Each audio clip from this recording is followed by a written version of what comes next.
The Classics of German Literature. Stefan Zweig, Franz Kafka, Thomas Mann, Hermann Hesse, Rainer Maria Rilke. A Summer Novella. Siddhartha. The Metamorphosis, Death in Venice and Others.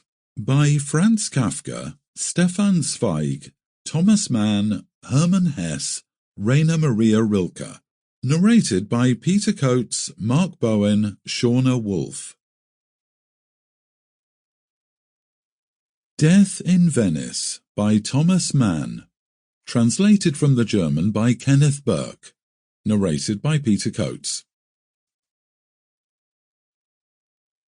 Chapter 1. On a spring afternoon of the year 1900 and something, when our continent lay under such threatening weather for whole months, Gustav Aschenbach, or von Aschenbach as his name read officially after his 50th birthday, had left his apartment on the Prinzregentenstrasse in Munich and had gone for a long walk.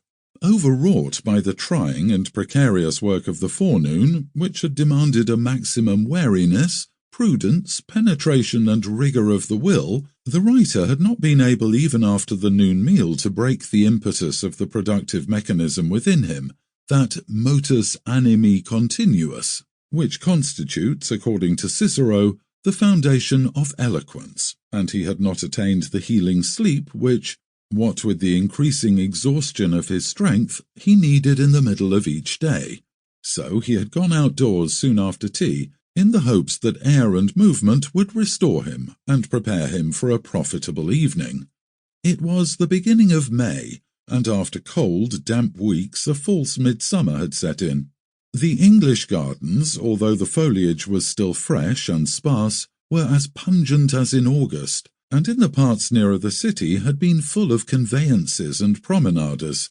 At the Aumeister, which he had reached by quieter and quieter paths, Aschenbach had surveyed for a short time the Wirtsgarten, with its lively crowds and its border of cabs and carriages.